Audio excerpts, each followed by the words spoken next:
Fala, meus amigos e minhas amigas, estamos de volta com mais um episódio do nosso Max Talk, né? O podcast que a gente conversa sobre experiência do cliente, atendimento ao cliente, marketing, vendas, então tudo que promove qualquer tipo de relacionamento com o cliente, você consegue encontrar e a gente consegue conversar e transmitir para você através do Max Talk, né? Hoje a gente vai conversar sobre um tema que é super, super legal. A gente vai falar sobre o risco da robotização do atendimento em clínicas médicas e hospitais. Então, a gente sabe que cada dia que passa, os empresários, os gestores estão focados em, nossa, vamos automatizar para poder contratar menos pessoas e não sei o que e tal. Então, a gente vai conversar bastante sobre isso, principalmente na área da saúde, né? Porque, cara, da área de saúde a gente lida com várias pessoas, com vários graus de instruções, de várias idades, desde dos pequenos que não interagem com o atendimento propriamente dito, mas os pais interagem, até as pessoas com mais idade e tudo mais. Tudo isso você tem que pensar na hora de definir se vai colocar um atendimento mais robotizado ou se vai colocar um atendimento mais humano. Então, essas tecnologias todas, ela promete uma eficiência, muitas vezes ela de fato entrega a eficiência, né? Então você vai ter ali muita precisão, uma capacidade muito grande de controlar muitos dados, de você conseguir desenvolver bastante a forma com que você vai trabalhar, fazer a gestão do seu atendimento e tudo mais, mas a gente não pode só pensar nos benefícios que ela gera para dentro do negócio. A gente precisa pensar se os nossos clientes ou os nossos pacientes, no caso da saúde, estão sendo bem atendidos, estão satisfeitos com esse tipo de atendimento, né? Então, é sobre isso que a gente vai falar hoje. E hoje eu trouxe uma pessoa aqui, uma convidada ultra especialista na questão de experiência do cliente na área da saúde. Então, a Érica Coimbra, ela trabalha na EC Consultoria, é a sócia da EC Consultoria. Ela tem mais de 24 anos de experiência em experiência do cliente, transformando o atendimento robótico com motivação para o atendimento humano, resgatando empatia, audição qualificada, com criatividade e comprometimento na resolução de cada desafio. Ela é formada em comunicação, especializada na área de atendimento ao cliente, gestão de reclamações, de saque, TMA, TME, indicadores de performance e recepção hospitalar, ouvidoria, qualidade de processo, negociação e acolhimento e necessidade do cliente. Então, gente, vai ser um assunto muito, muito, muito legal. Você aí que tem uma clínica médica, você que é gestor de hospital, ou gestor de uma clínica médica, você que é médico e deseja empreender, ter sua própria clínica, ter várias secretárias, vários médicos trabalhando com você, fique ligado nesse podcast, nesse episódio, que eu tenho certeza que toda a conversa que vai ter aqui vai ser de extrema importância para você decidir como que vai ser o seu atendimento daqui para frente, tá bom? Então, Érica, muito obrigado por ter aceitado o meu convite, fico muito feliz com você. A gente teve ali alguns problemas de agenda para conseguir sincronizar tudo, mas graças a Deus deu super certo, fico muito feliz. E eu queria que você se apresentasse para todo mundo que está acompanhando a gente aqui e falasse um pouquinho mais sobre você. Claro. Boa noite, Rômulo. Primeiramente, obrigada pelo convite, né? Meu nome é Érica Coimbra, sou aqui de São Paulo. Nos encontramos aí em Minas Gerais, São Paulo, e realmente é o que você falou.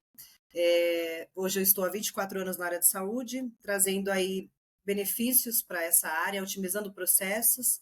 Sou formada em comunicação e peguei toda essa gama da comunicação e falei, eu acho que a saúde precisa se comunicar melhor. E é isso que eu faço, esse é o meu trabalho hoje. Prazer estar aqui, espero contribuir. Legal, legal. Érica, para a gente começar esse papo, eu gosto sempre de começar o papo tentando trazer alguns conceitos, porque a gente sabe que todo mundo que assiste às vezes não consegue entender o que é a robotização, o que é um bot de atendimento, o que o que que é um chatbot, o que que essas coisas fazem e tudo mais. Então eu queria que você trouxesse ali alguns conceitos, o que é essa robotização, o que que é o chatbot, se você puder dar alguns exemplos também, só para a gente conseguir colocar todo mundo na mesma página e daí a gente parte para a nossa conversa aqui. Tá ótimo, Rômulo. Então, hoje o chatbot é aquele atendimento bem robótico, né, limitado ainda, porque é sempre importante, né, a gente passar para o cliente, quando a gente decide ter um chatbot, que ele tem uma limitação, porque senão o cliente ainda acha que está conversando com um humano e realmente é um robô. Né? E aí a gente vai também para o aplicativo do WhatsApp, que a gente pode transformar ele de várias formas e trazer essa comunicação, mas também ainda eu acredito, né, como eu sou a desrobotização, eu ainda acredito que não seja o caminho. Acho que a gente ainda precisa do humano para interagir com o outro humano.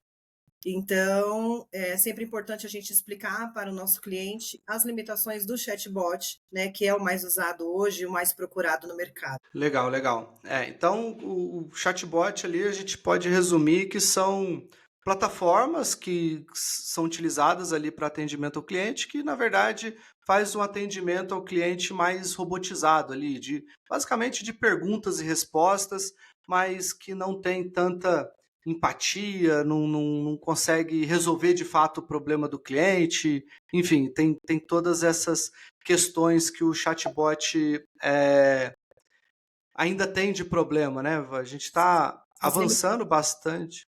É, a gente está avançando bastante nessa questão de inteligência artificial, né? Para quem está ligado nessa área, todo dia está saindo uma novidade diferente, né? Sobre inteligência artificial. E assim, vai parecer estranho, né? A gente ficar falando sobre os perigos de usar chatbot, já que a Maxbot é uma empresa de chatbot, né? Fica um pouco Sim, contraintuitivo isso, mas é só esclarecer quem está trabalhando, quem está acompanhando a gente aqui, porque a gente gosta de trabalhar o chatbot na medida certa, vamos dizer assim, né?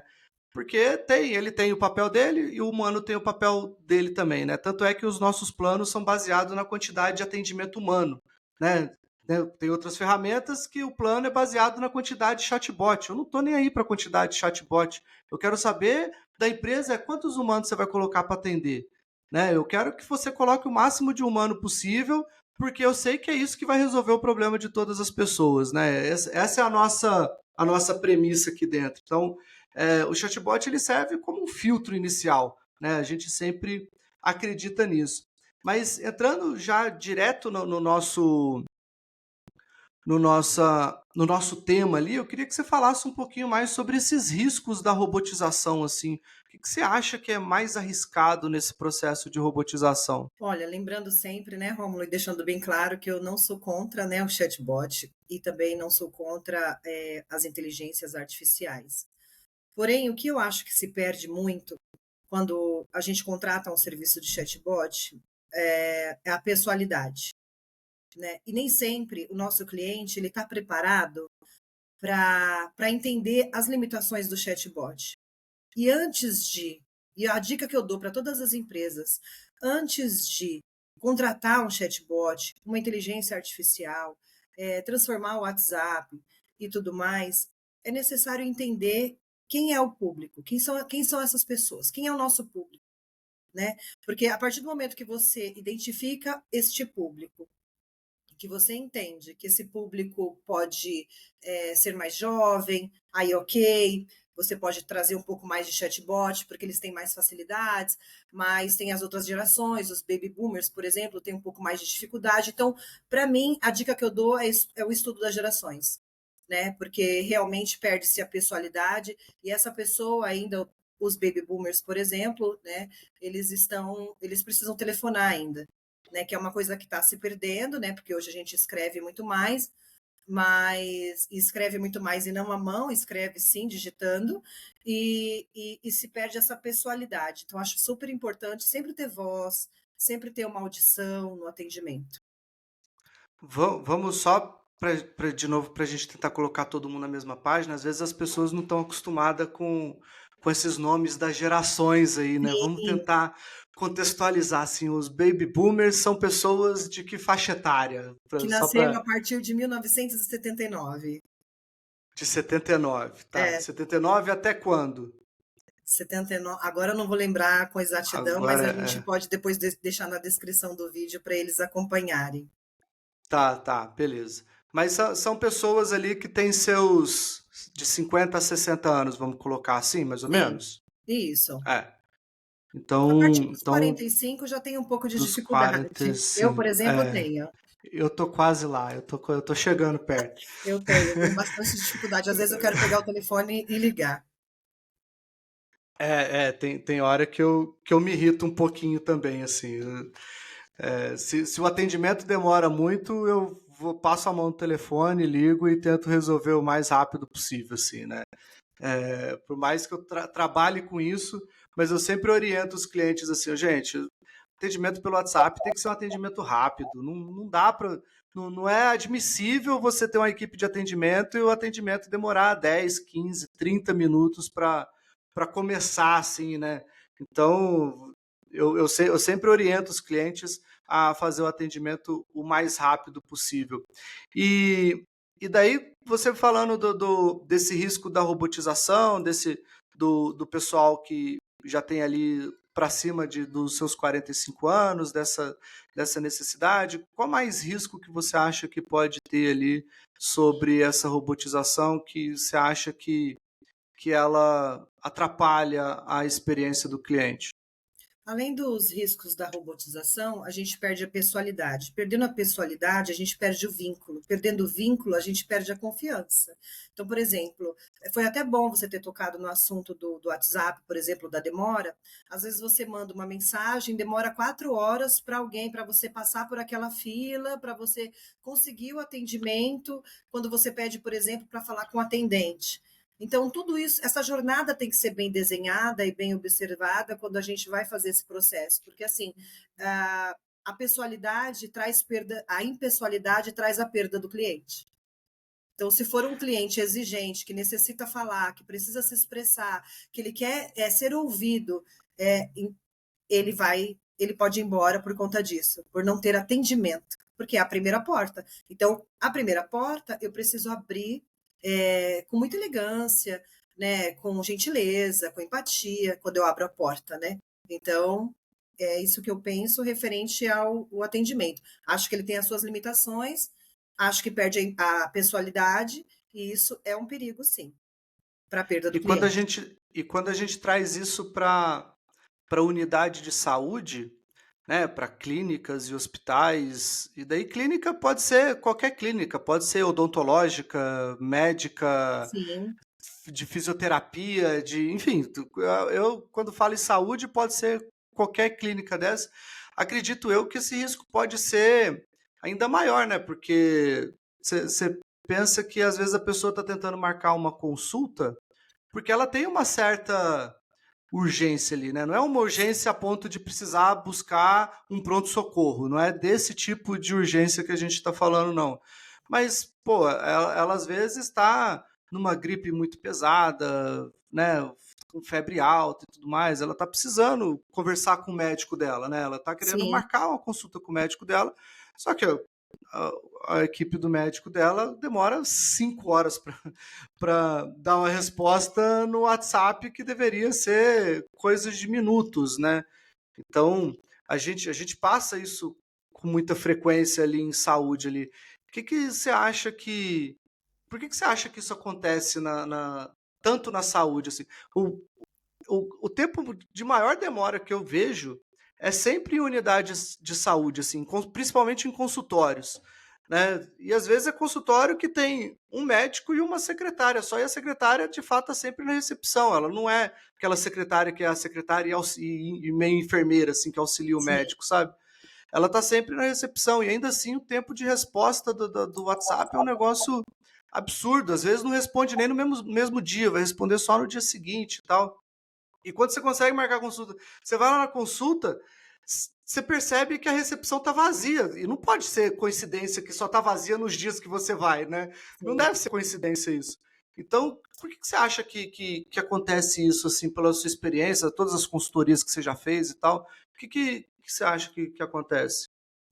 Olha, Rômulo, assim, o que eu penso sobre isso é o desenho da jornada. Você precisa primeiro entender o seu nicho. Quem são seus clientes? O que eles esperam e o que eles precisam, para você poder aprender a fornecer isso para eles. Por quê? O que acontece? Eu não faço um desenho de jornada, vou lá, instalo o WhatsApp, aí vamos falar de clínicas, tá? Instalo o Uhum. WhatsApp lá e coloco, começo a atender, mas só que assim, a demanda dela é muito grande, porque dentro de uma clínica, por exemplo, já prestei várias consultorias em clínicas e tal, então a secretária do médico, ela também faz faturamento, ela também marca consulta, ela também, então assim, e o telefone dela não toca quase, né? Não toca mais, porque tá todo mundo voltado ali para o WhatsApp. E esse WhatsApp você vai abrir, por exemplo, e tem ali 18, 20 conversas abertas, e a gente nem sabe se a pessoa de repente está pedindo uma receita, está querendo falar com o médico, se é uma urgência, enfim. Na área da saúde em si, eu acho que a gente tem que prestar atenção na jornada do paciente, quem é o nosso paciente, e dar um passo para trás. Não vai dar para robotizar tudo na área da saúde. Não vai dar. Precisa da pessoalidade, precisa do atendimento, precisa de uma audição qualificada para que eu entenda o problema do meu cliente, o que, que ele está sentindo, o que, que ele precisa, em quanto tempo ele precisa, e isso requer muito treinamento.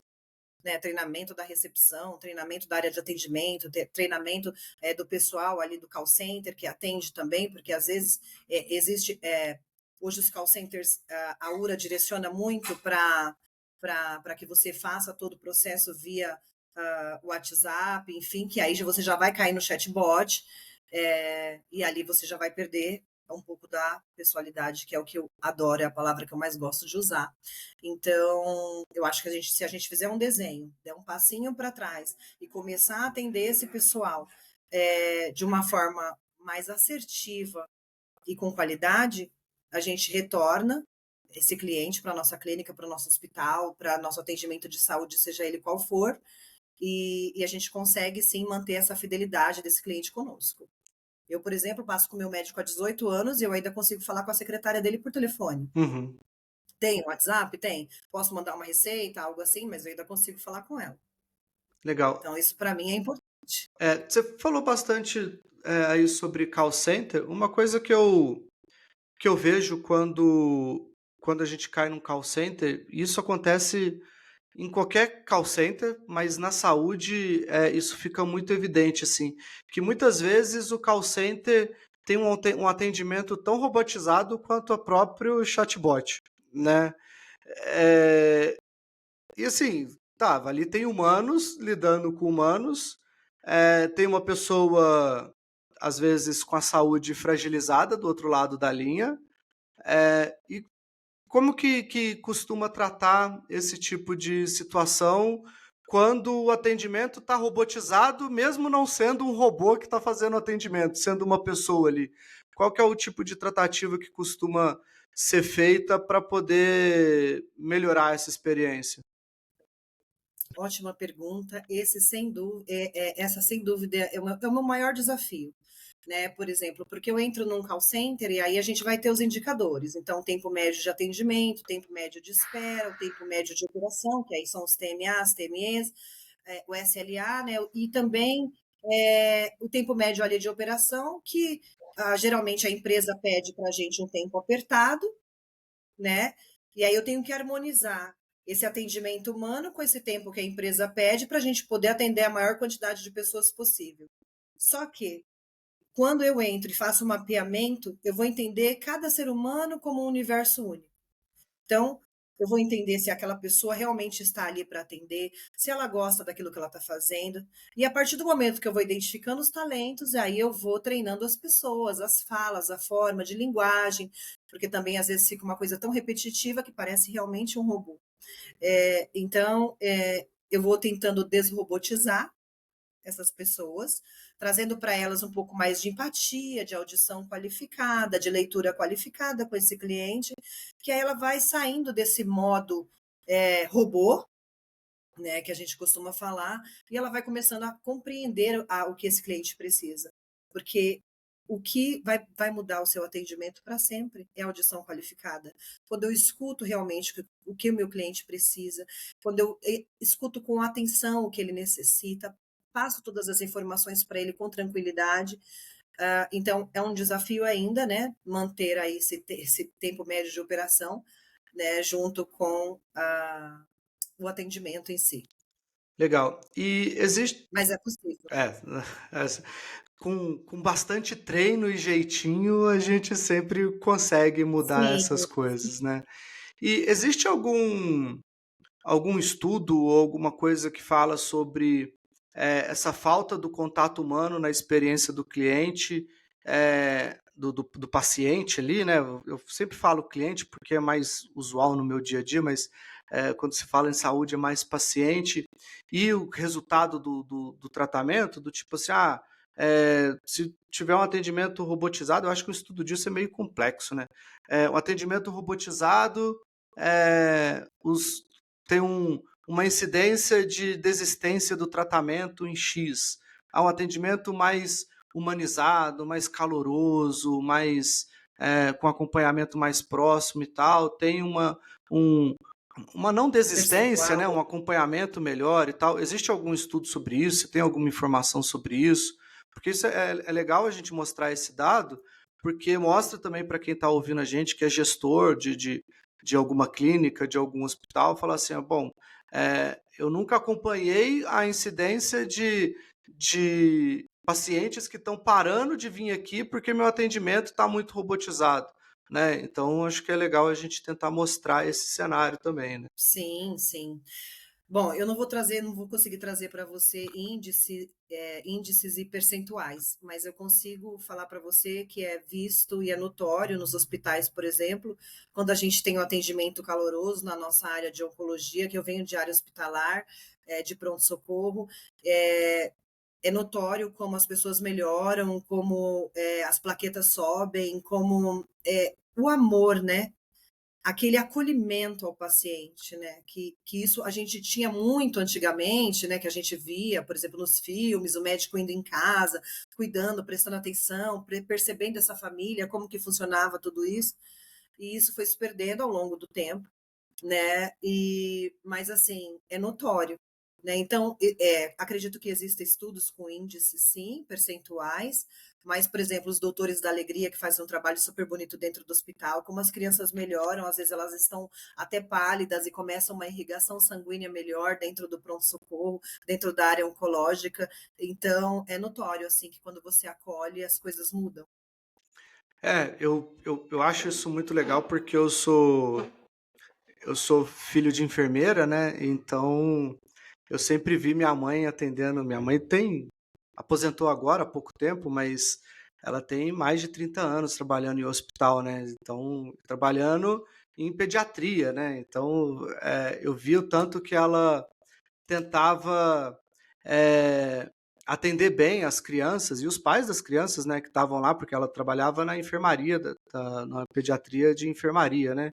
Então, eu vi o quanto que isso fazia muita diferença e eu via também o quanto que ela chegava sofrendo em casa quando acontecia alguma intercorrência ali que era desagradável, né? Para quem é mãe, para quem, pô, tem filho em casa, quando acontece alguma coisa é sempre muito triste ali, né? Porque você acompanha às vezes a criança uma semana inteira ali, então ter essa empatia, eu acho que é fundamental ali no atendimento da saúde, né?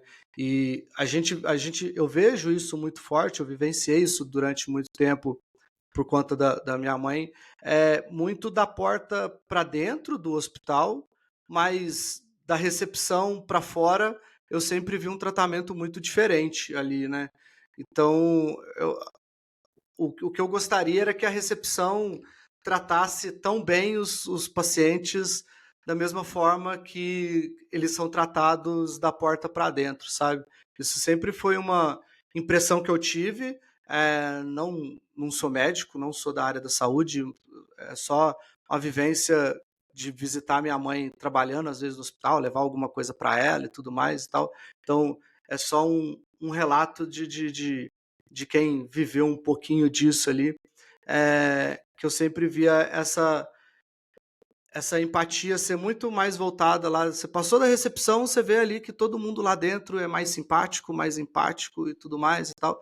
E ali na recepção era sempre uma frieza que eu nunca consegui entender, assim. E eu acho que essa frieza e esse atendimento robotizado, sem ser um robô atendendo, acaba se estendendo ainda mais quando vai para o digital, quando vai para um WhatsApp, por exemplo, né? Sim. Porque daí eu não tô te vendo, eu não tô vendo o seu rosto, não sei o que está acontecendo com você, não sei o que está te afligindo e tal. E daí acaba que a empatia, quem já não é empático no pessoal, no digital vai ser menos ainda, né? Isso é sempre um problema. E daí, na sua experiência, você teve que lidar com muitas pessoas dessa forma? Como é que você lidava com isso? Tem como mudar uma pessoa dessa? Mesmo com treinamentos e tudo mais, ou algumas pessoas você vê assim, ó, essa aqui não tem jeito, a gente precisa trocar, vai ter que dispensar, trazer uma outra pessoa que seja de fato mais empática. Como é que você lidava com essa situação toda? Eu vou trazer a experiência do pronto-socorro e da minha recepção, né? Eu chego lá para trabalhar, sou convidada para trabalhar nesse pronto-socorro, e aí começo a organizar os processos e entender toda essa jornada. E aí, de repente, a nossa assistente social passa por um processo, e aí eu assumo o lugar dela ali como uma pessoa que auxilia todo o pronto-socorro, e aí eu começo a entender essa jornada, e eu começo, nossa, mas por que as pessoas falam dessa forma?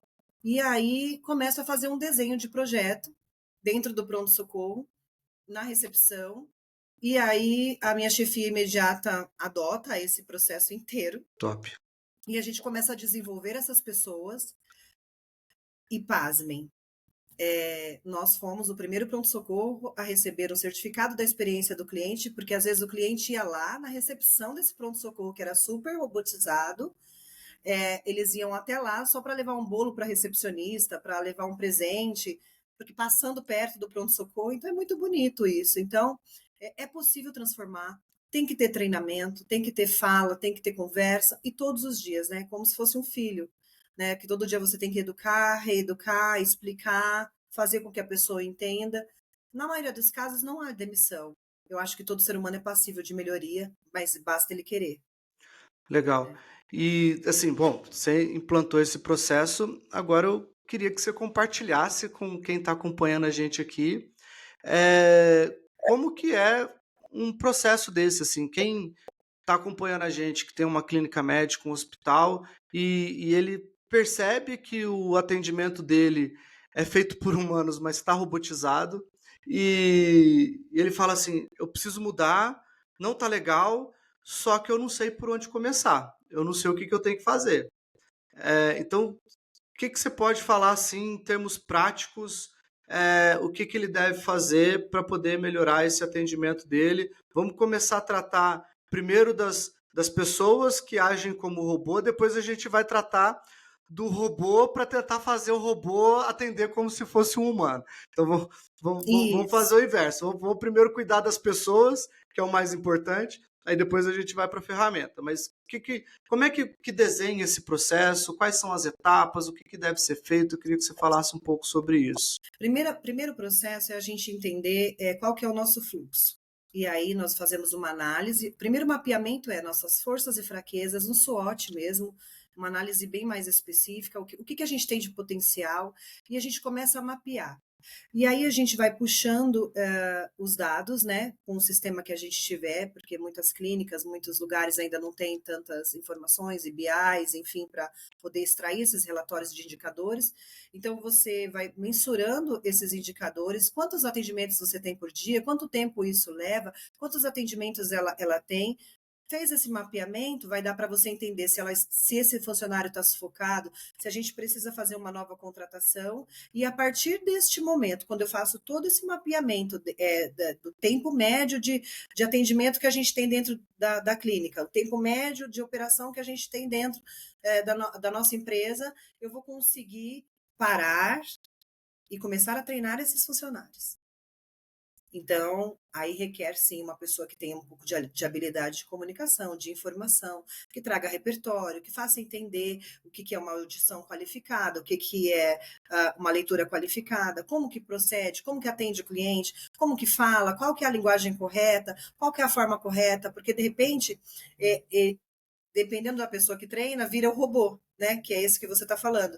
Então, vai chegar, pois não, senhora, por favor, a carteirinha, o número do seu RG tal, e aí já senta e a pessoa está querendo explicar, olha, que eu não estou passando bem, queria ver se minha amiga de repente pode vir passar aqui também, então vai obtendo as informações. Então, o primeiro processo é mapear, entender a jornada desse paciente dentro do meu negócio, e aí, após isso, com esses dados, eu consigo gerar indicadores de tempo médio de atendimento, tempo médio de espera, tempo médio de operação, e aí entender se eu estou sufocando o meu funcionário, o que está acontecendo lá na minha recepção, se esse funcionário realmente tem um perfil, né? Porque às vezes o atendimento humano está com uma pessoa de exatas, também é um outro processo que a gente faz, porque a gente acaba fazendo uma análise ali e entendendo esse lugar, porque às vezes a pessoa é de processos e ela está atendendo e ela não suporta falar com pessoas. Então, precisa entender se a pessoa realmente é de relacionamento e desenvolver. Então, precisa de um desenvolvimento muito preciso, com alguém qualificado, especializado, que entenda esse processo, para não se transformar em robô, e aí não vai adiantar haver várias contratações, sendo que você não está treinando devidamente seus funcionários. Legal. Como é que ele pode medir? Porque, assim, para mim, quando está no digital, por eu ser desse mundo, medir o tempo de atendimento, o tempo de solução do problema, vamos dizer assim, porque são algumas métricas que a gente sempre calcula, é muito claro, assim, mas como é que o gestor de uma clínica pode medir isso ali da recepção dele, assim, sabe? Que ele precisa analisar para ele poder conseguir ter essas métricas? Por exemplo, a hora que o paciente chegou, o tempo que ele ficou esperando na recepção, até a hora que ele foi ser atendido, o tempo de consulta. Como é que faz esses tipos de controle ali para a gente tentar deixar um pouco mais prático para o pessoal conseguir montar, nem que seja uma planilha num caderninho, assim, não precisa nem ir para o Excel ali, porque eu sei que tem alguns médicos que têm um pouco de receio do Excel. Uma planilha num caderninho para marcar o tempo, depois jogar na calculadora para saber quantos minutos ficaram lá. O que você costuma observar dentro de uma recepção ali para poder conseguir tirar esses tempos? Então, o tempo boa pergunta.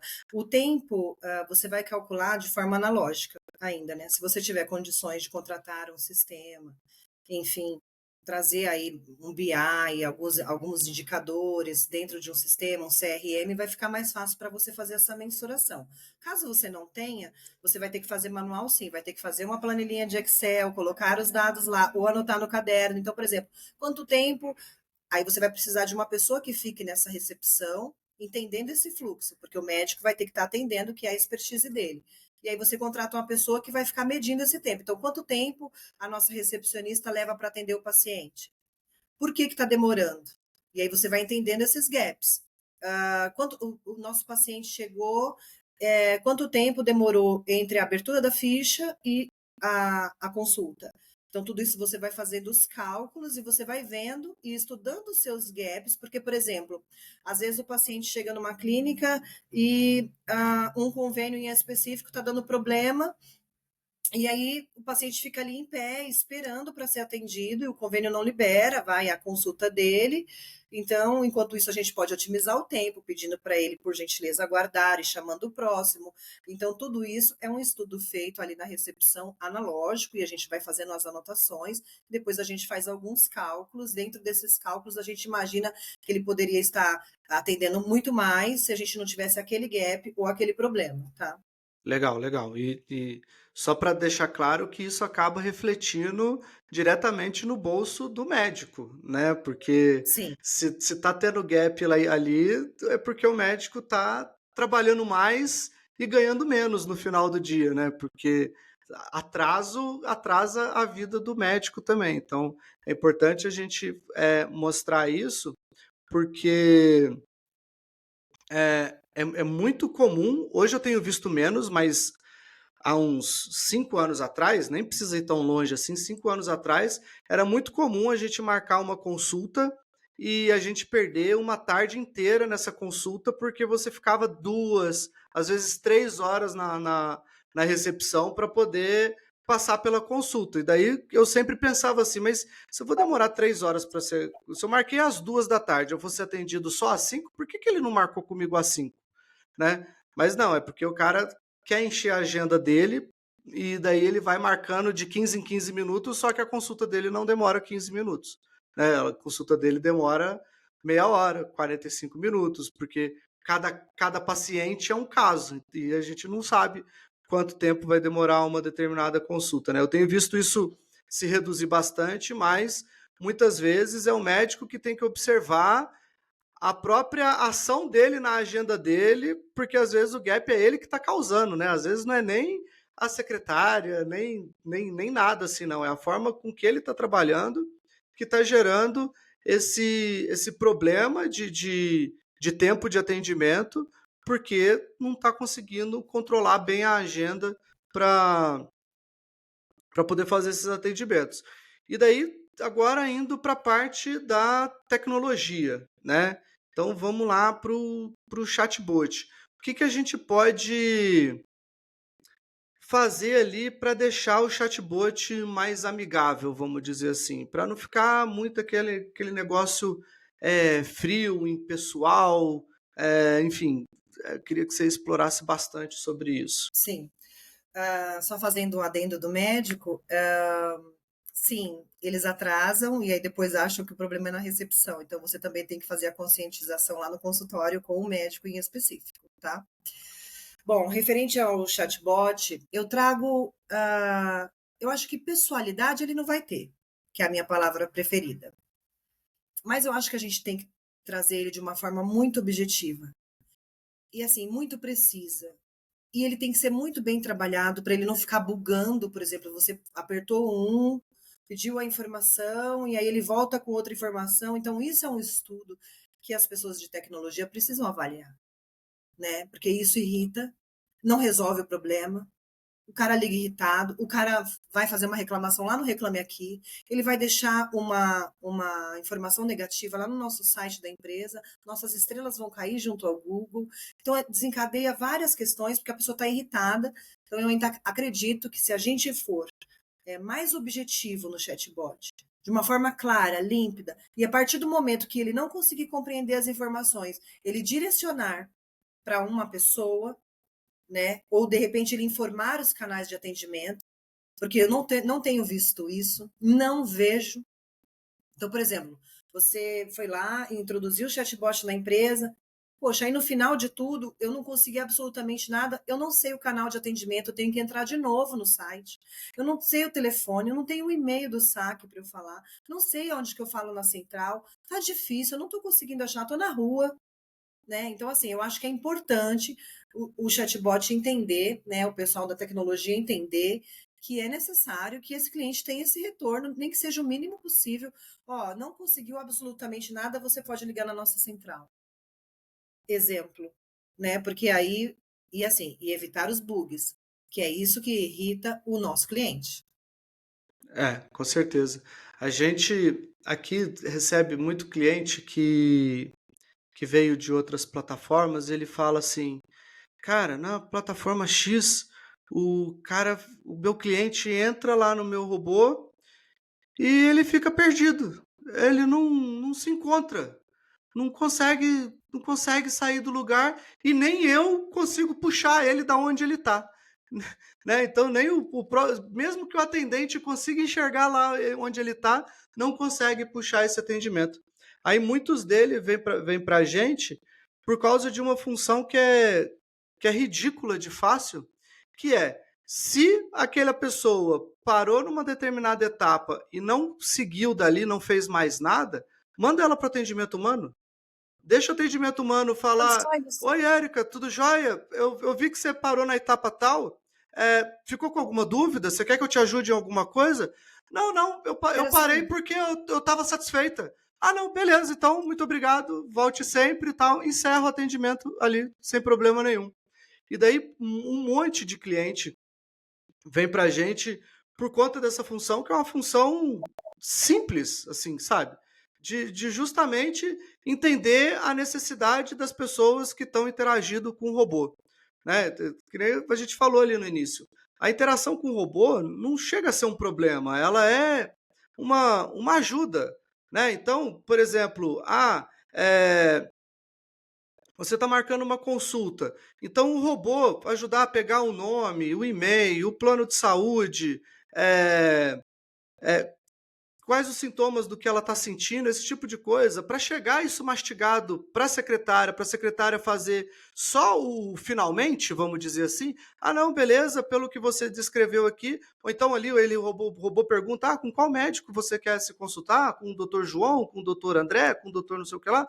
Ah, eu quero com o doutor João, então beleza e tal. Aí chegou isso na mão da secretária, a secretária vai lá e fala assim, beleza, eu tenho tal dia, tal horário, tal, e já faz o agendamento ali, já está resolvido. Então, o robô, para mim, ele tem que servir para isso, né? Para otimizar. Para otimizar mesmo, para poder fazer uma qualificação desse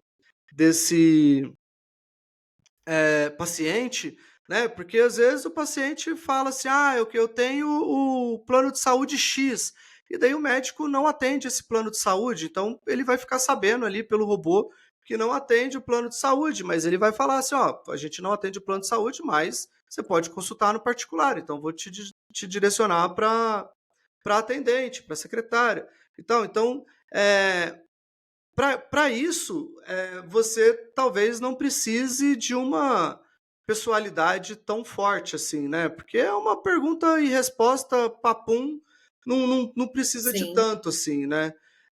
E daí você acha que em que momento ali que a pessoalidade é o ponto mais relevante dessa relação ali? Então, na realidade, eu acho que a pessoalidade tem que se encontrar quando ele está confuso e não consegue o atendimento, então direciona assim.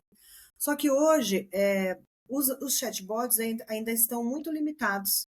Eles ainda não conseguem desenhar completamente essa jornada. Uhum. Para nos ajudar, então precisa desenhar, precisa fazer toda a jornada. Olha, ele entra, ele vai pedir isso, ele pode, né? E aí a gente tem que mapear lá o nosso setor para entender, né? A empresa que vai fazer essa construção mapeia esse setor e entende como que funciona esse processo, o processo da empresa. Então, eu acho que se a gente conseguir ter um chatbot para otimizar o processo, sim, e conseguir fazer uma boa condução, e essa trava que você fala que quando o paciente para em determinado momento, alguém fala com ele, isso é a pessoalidade. Entendi. Isso é importante. Eu estava aqui falando com um robô, mas alguém viu e veio falar comigo. E o cliente se sentindo único, ele se sente acolhido gera confiança. Com certeza. E a confiança é que nem eu sempre falo, assim, não existe programa de fidelidade maior do que a confiança de um cliente. Né? Você pode colocar que a 10 consultas ele ganha uma, né? Pensando ali que muita pizzaria faz que cada 10 pizzas você ganha uma, né? 10 consultas você Sim. ganha uma e qualquer coisa do tipo, mas se o cara não tiver confiança, ele não vai nem fazer as 10 consultas, da mesma forma que ele não comeria as 10 pizzas. Então, esse processo de fazer a confiança, ele é muito importante, porque o médico é especialista e tal, e tem poucos na cidade. Bom, tem poucos, mas nunca tem um só, né? Então você sempre pode consultar outro. E para o médico, a fidelização do paciente é um ponto extremamente relevante, né? Tem alguma ação que isso acaba não entra tanto na robotização, mas acho que é legal a gente falar um pouquinho sobre fidelização de paciente, porque a gente vê o paciente navegando ali em vários médicos e tal, às vezes não nem terminou um tratamento, às vezes está fazendo tratamento endócrino com uma, aí nem terminou o tratamento daquela médica, já vai com outro tratamento endócrino com outro e tal, e daí fica passeando ali, não existe uma fidelidade muito clara, assim. Existe alguma estratégia de fidelização de paciente que você já tenha implantado, que você tenha visto, que funcionou legal ali para que a gente pode ensinar aqui para as clínicas? Sim, há muitos anos atrás, numa operadora que eu trabalhei, eles tinham muita intenção de fazer o APS, né? Que é Atenção Primária à Saúde. Então, por exemplo, o paciente passaria com um médico clínico, esse médico viraria um médico de família, que entenderia o problema deste paciente, que acolheria, enfim, que teria um histórico aí, né, para que a gente pudesse fazer a repetição dos exames daqui a algum tempo, enfim, todo um histórico, e isso se perdeu na área da saúde, né? Não existe essa atenção primária. E eu ainda insisto em dizer que se a gente tivesse essa atenção primária, a gente evitaria grandes gastos, sinistralidade nas empresas, enfim. Porque a atenção primária é o fundamental para a gente poder gerar essa fidelidade. Só que, além disso, a gente precisa capacitar alguns médicos para que tenham esse entendimento, clareza e empatia para poder fazer esse atendimento. Né? Porque às vezes a gente fala muito lá da recepção, a gente fala muito da enfermagem, mas o médico também precisa entender, né, que é o ofício dele, e que se ele realmente se envolver na vida de um paciente, ele pré-ver as coisas, ele vai ter uma pré-visão de tudo. E tudo isso vai evitando gastos secundários e terciários na área da saúde. Né? Então, eu ainda volto a dizer, as pessoas podem falar assim, Érica, mas você pensa muito retrô. Um pouco sim. Né? Eu ainda acho que algumas situações se perderam ao longo do caminho. As pessoas me contratam hoje para poder dar esse passo para trás e a gente reconstruir um cenário. Então, eu acho que esse é o caminho, ainda é o caminho. Isso que você fala, eu tenho um menino pequenininho, né, de 3 anos de idade, e acaba me arremetendo muito ao próprio papel do pediatra, né? Então, você imagina que inferno seria se cada vez que eu fosse levar meu menino num pediatra diferente, né? Porque, tipo, ele ficou gripado e daí eu tentei marcar consulta com a pediatra, aí a pediatra dele estava num congresso, aí eu não consegui. Aí tem sempre a pediatra A e a pediatra B, né? Aí a B também não Sim, estava disponível. Aí eu fui no C. Aí você chega no C, você faz mais de 1 hora de consulta só para conseguir passar o histórico todo do menino, como é que ele nasceu, quando nasceu, o que ele teve quando nasceu, quais as doenças todas, quantas vezes ele ficou gripado nesses 3 anos de vida dele, não sei o quê, e coisas que a pediatra dele não faria, né? Seria uma consulta muito menor e muito mais focada no que ele está sentindo ali naquele momento, né? Eu vejo o médico da família muito com um papel muito similar, né? Porque ele teria seu prontuário todo, ele saberia se você teve gripe no mês passado, se você teve qualquer coisa nesse sentido, e fica muito mais fácil. Ele conhece todos os medicamentos que você já tomou, todas as alergias que você tem, e daí ficaria muito mais tranquilo de acompanhar isso, né? E eu realmente acho que isso falta mesmo, assim. Eu até tento ir nos mesmos médicos, sempre assim, né? Então, mas quando você muda de cidade, aí não tem o que fazer, é, mas esse médico da família é uma coisa que, de fato, acabou, assim. O governo tentou fazer isso, mas, cara, impossível fazer isso numa escala governamental. Impossível não, mas precisa de muita boa vontade, né, de governo, então a gente não sabe que não tem isso. É, e mas nos planos de saúde também tentaram colocar e acredito eu que não foi tão para frente do jeito que deveria ir, né? Então, eu acho que isso é importante a gente levar em consideração ali.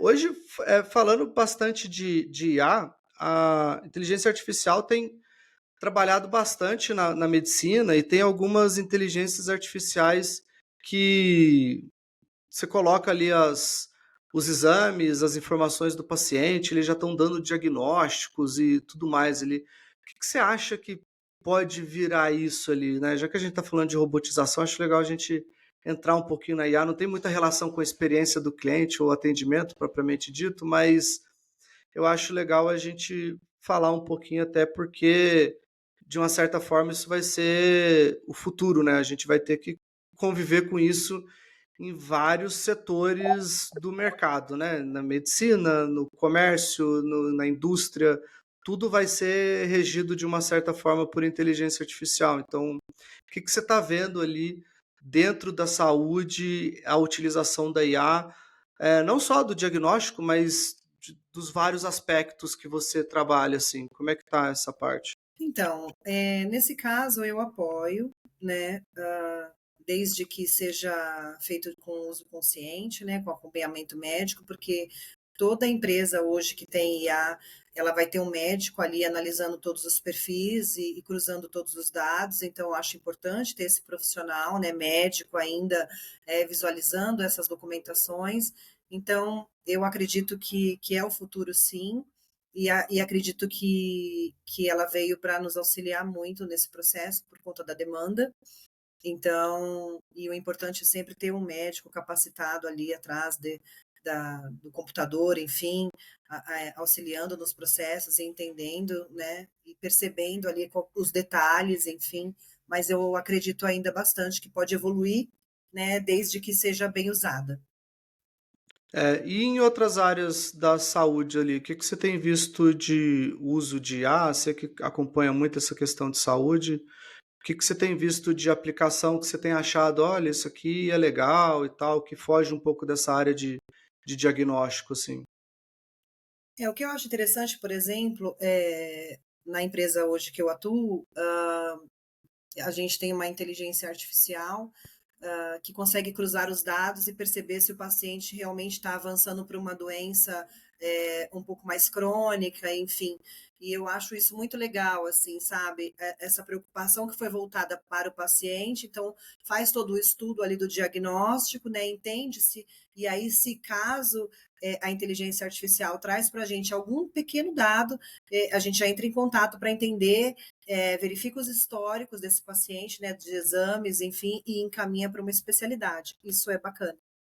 Legal. E eu participei de um podcast algumas semanas atrás, e sempre que a gente vai falar sobre inteligência artificial, vem aquela pergunta capciosa, né, do tipo, quais as profissões que vão acabar com o surgimento da IA? Na saúde, quais as profissões que têm risco de acabar com o surgimento de novas inteligências artificiais ali? A secretária pode acabar com o surgimento de uma inteligência artificial? Eu acredito que a área da saúde não corre o risco de perder nenhum profissional, seja ele desde a recepção até a enfermeira, até o médico. Acho pouco provável que isso aconteça, né? Acho que a gente pode ter aí em outros setores da indústria, enfim, mas dentro do setor saúde, não. Nem saúde, nem Legal. odontológico, enfim. Quando a gente fala de Podem ficar saúde, tranquilas. quando a gente fala de saúde, a gente acaba englobando um pouco de tudo, né? Porque Sim. acaba entrando tudo. Érica, a gente está chegando aqui pro nosso finalzinho do nosso podcast, né, do Max Talk.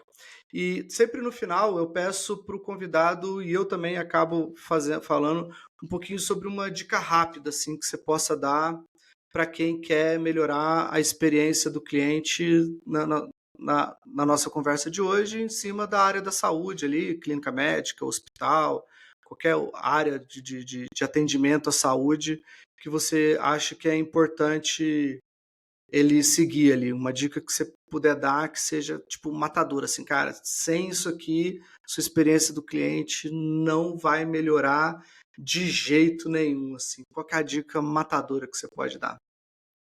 Mapeamento de processos. Precisa entender a jornada desse paciente. A gente precisa entender isso. É, Após isso, audição qualificada, leitura qualificada gera um bom atendimento. legal. Eu tinha anotado exatamente esse, mas daí para não ficar tão repetido, Tá. eu vejo e daí eu sou mais da área do marketing, assim, né? E eu não vejo as clínicas fazendo isso, sabe? Mas eu acho que é uma coisa que falta muito, assim. Eu já atendi algumas clínicas quando eu tinha agência de marketing, né, atendia algumas clínicas e eu falava pro médico, dono da clínica, quais são as suas maiores forças? Quais são as suas fraquezas? Que é a análise de SWOT, né? Porque se você falar Sim. análise de SWOT para o médico, ele não vai saber de jeito nenhum o que que é, né? Então a gente tentava simplificar. E nunca tinha, não sabiam nem que bicho era esse, nem nada e tal. Então, assim, a dica que eu posso dar, e daí, assim, a gente sempre fala do gestor da saúde, mas geralmente esse cara é um médico, né? É muito difícil você pegar uma pessoa de comunicação igual você, que acaba assumindo esse papel de gestão e tal, dentro de uma área da saúde, porque isso é meio dominado pelos próprios médicos e tal, então eles não deixam passar muito. Então, assim, a dica que eu posso dar é que esses gestores tentem olhar um pouquinho mais para a gestão, que esses médicos tentem olhar um pouquinho mais para a gestão. Entender ali sobre a própria jornada que você falou, que tem muito material, muito livro legal que pode ser lido sobre isso.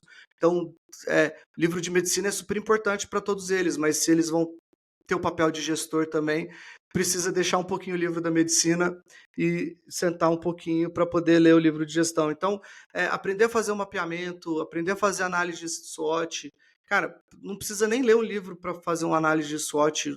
Trocentos livros no YouTube resolve esse problema, assim, sabe? Às vezes um vídeo. Um vídeo. Porque se ele não estiver satisfeito com ele vai ter mais um 100 para ele poder assistir, sabe? Então, Sim. eu acho que isso é importante porque se ele conseguir marcar ali na SWOT, se ele conseguir enxergar as fraquezas dele, ele já vai conseguir ver um monte de ponto de melhoria para ele poder trabalhar a jornada. Eu acabei alongando a minha dica, mas é isso que eu queria chegar. Porque se ele conseguir identificar dentro da análise de SWOT as fraquezas dele, ele vai conseguir conectar essas fraquezas à jornada dele e daí ele vai conseguir estruturar tudo e melhorar tudo e gerar uma experiência do cliente ultra satisfatória, do paciente, desculpa, uma experiência do paciente ultra satisfatória. Então, médicos, gestores de saúde, estudem, assistam vídeos de análise de SWOT no YouTube, porque isso vai melhorar demais a relação que vocês têm com o paciente de vocês, tá bom? Érica, muito obrigado. Queria que você falasse como é que as pessoas te encontram, os gestores de saúde que falam assim, meu Deus, eu preciso contratar a Érica para uma consultoria e tal. Como é que essa galera te acha? Como é que eles falam com você? Tá bom. Primeiramente, já quero te agradecer, né, Rômulo, pelo convite. Espero aí ter contribuído. Eu estou em São Paulo, mas trabalho no Brasil inteiro. Posso deixar aqui meu contato, meu WhatsApp, mas quem responde sou eu. Estou sempre online. Não tem um bot ali por trás? Não tem um bot, pode ficar tranquilo, porque tem bastante interação qualificada. Que é o meu WhatsApp, né, que é o 11 9 40 20 4295, se quiserem entrar em contato aqui comigo. Beleza, né? A gente vai colocar também o WhatsApp da Érica aqui embaixo na descrição do vídeo. Se você estiver assistindo pelo YouTube, está aqui embaixo na descrição do YouTube. Se estiver assistindo pelo Spotify, está aqui embaixo na descrição do Spotify. Érica, mais uma vez, muito obrigado. Pessoal, mais uma vez, muito obrigado pela audiência de todos. Fiquem ligados que toda quarta-feira, 5h30 da tarde, tem um novo episódio do Max Talk no ar, sempre trazendo um assunto relacionado à experiência do cliente, atendimento ao cliente, marketing, vendas, e eu tenho certeza que todos esses assuntos que a gente discutiu aqui até agora podem e vão ajudar você a melhorar o seu negócio, tá bom? Érica, mais uma vez, muito obrigado, galera. Valeu, falou, tchau. Obrigada.